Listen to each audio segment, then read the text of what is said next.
Сол мен асығыс істеппін. Атанама айтпай бұрындағам ғо, онымен неге ақылдаспадың деді. Бірақ бір жағынан оларды қуанты бәріне айтып қойды. Екіншісі жағына кредиттері де бар. Сол жағына көмек берейін ба білмеймін дейді. Сен ол кісілердің басын қарыздан шығар.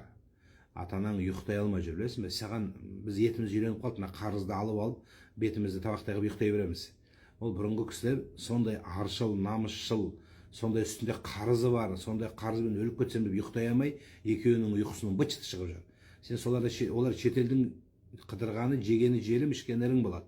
Сондықтан сен олардың лучше қарызын жауап бер, әке-шешеңнің. Ең жақсы нәрсе болады сол. Соның келесіде өздерінен сұра. Сабақ болсын саған. Сізге не керек деп.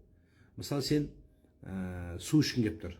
Шөлдеп тұрсың, сенің аузыңа кеп тұрып, судың орнына бешбармақты қабасы не боласың сен? Бешбармақ жақсы, тоқ жүресің деп. Олар өліп тұр, шөлдеп береді. Сен оны аузына бешбармақты қабатсың. Қазы же. Жақсы болады, күшті болады, денсаулықтарың жақсы болады. Қазы же, или құйрық майты қабатсың аузына. Вроде нормально істеп жатсың, жаман емес. Құйрық май жегізіп жатсың. Бірақ олар жегісі келмейді, білесің бе? Олар шөлдеп тұр. Или қарны ашқан адамға су беріп жатсың. Су ішсең жақсы болады, ішек қарның жақсы жұмыс істейді. Күніне 5 литр су іш, жақсы болады деп аузына су тығып жатсың. Ол тамақ ішкісі келіп өліп тұр. Вот примерно солай сенікі. Мысалы мен айтып берсем.